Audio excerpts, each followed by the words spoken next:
السلام علیکم دوستو. کبھی کبھی آپ کو فیل ہوتا ہوگا کہ آپ اندر سے ایک دم سے بہت اداس ہو گئے ہیں. ایک ڈپریشن سے ہے جو آپ کے اندر اتر گیا ہے. پھر آپ اس ڈپریشن کو اور اس نہ سمجھ میں آنے والی طبیعت کو لے کر اپنے اندر گھٹ گھٹ کے تھوڑا تھوڑا گھٹ گھٹ کے آپ وہ ٹائم سپینڈ کرتے ہیں. اس کیفیت کو یا آپ سو کے گزار دیتے ہیں یا آپ کوئی بھی ایسا کام یا قرآن پاک پڑھ کے نماز پڑھ کے کچھ بھی کر کے آپ اس کیفیت کو دور کرنے کی کوشش کرتے ہیں. تو یہ کیفیت ہمارے اندر پیدا ہوتی ہے لوگوں کے رویے کی وجہ سے. تو یہ کیفیت جو ہے یہ سب کے ساتھ ہوتی ہے. اگر ہم میں کوئی ایک ایسا بندہ ہے جو کہتا ہے کہ میرے ساتھ تو ایسا کبھی نہیں ہوا، نہ میرے اندر کبھی ایسی کوئی فیلنگز آئی ہیں، نہ میں کبھی ڈسٹرب ہوا ہوں مینٹلی، اور نہ کبھی میرے اندر ڈپریشن آیا، تو میں سمجھتا ہوں وہ دنیا کا بہت ہی خوش قسمت ترین انسان.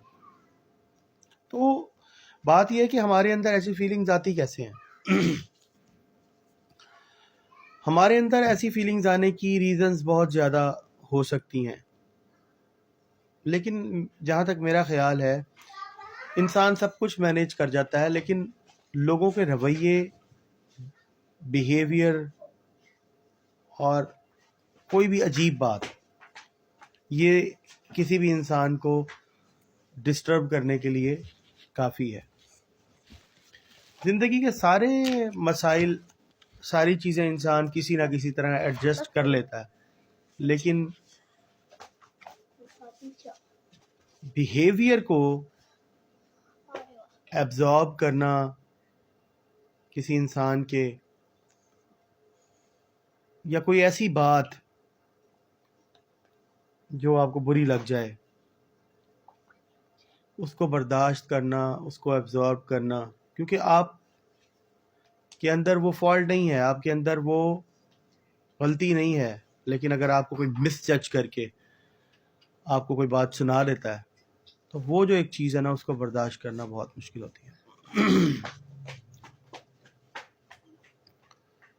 وہ ایک شعر بھی ہے نا کہ اب مجھے وہ مکمل نہیں آئے گا، لیکن میں اب پھوٹا پھوٹا اگر پڑھوں کہ جو باتیں پی گئے تھے ہم، جو باتیں پی گئے تھے ہم، وہ باتیں کھا گئی ہم کو.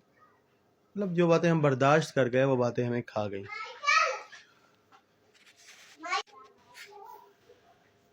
ہمارے میں ہر چھوٹا بڑا بزرگ، ہر ایج کا بندہ اب ایک جج بن گیا ہے، جو خود ہی جج کر لیتا ہے کہ فلاں بندے نے ایسی بات کی تو اس کا یہ مطلب تھا، فلاں بندے نے ایسی بات کی تو اس کا یہ مطلب تھا، اور اپنے ہی ڈیسائیڈڈ رولز کے اکارڈنگ فیصلہ سنا دیا جاتا ہے اور پرلے کو کٹہرے میں کھڑا کر دیا جاتا ہے یا اس کو ڈیگریڈ کر دیا جاتا ہے. تو آئی ڈونٹ تھنک سو کہ ایسا ہونا چاہیے. ہمارے اندر برداشت ہونی چاہیے. اگر ہمارے اندر برداشت نہیں ہے تو پھر ہمیں خاموش رہنا چاہیے، نہ کہ ہمیں کسی دوسرے کو ڈسٹرب کرنا چاہیے اپنی مس ججمنٹ کی وجہ سے. تو میرا یہی مشورہ ہے آپ سب کو، اور خود پہ بھی میں یہ لاگو کروں گا. میرا یہ مشورہ ہے کہ جب تک آپ کو کوئی تکلیف نہ پہنچے، اس سٹیج سے پہلے تک کسی کو مس جج مت کریں، صرف اپنی انڈرسٹینڈنگ کی بنیاد پہ. اگر آپ کو کسی کی بات سمجھ میں نہیں آتی، اگر آپ کسی کو انڈرسٹینڈ نہیں کرتے، تو اپنی ججمنٹ دینے کی بجائے آپ لوگ اپنے اندر برداشت کا مادہ پیدا کریں. ہمارے یہی چیز ہمیں یہ مہینہ، نیک مہینہ رمضان سکھاتا ہے. یہی چیز ہمارے نبی صلی اللہ علیہ وسلم نے ہمیں سکھائی ہے، اور یہی ہمارا مذہب کہتا ہے. کسی کو ہرٹ کرنے کی بجائے خاموش ہو جائیں اور برداشت کر لیں.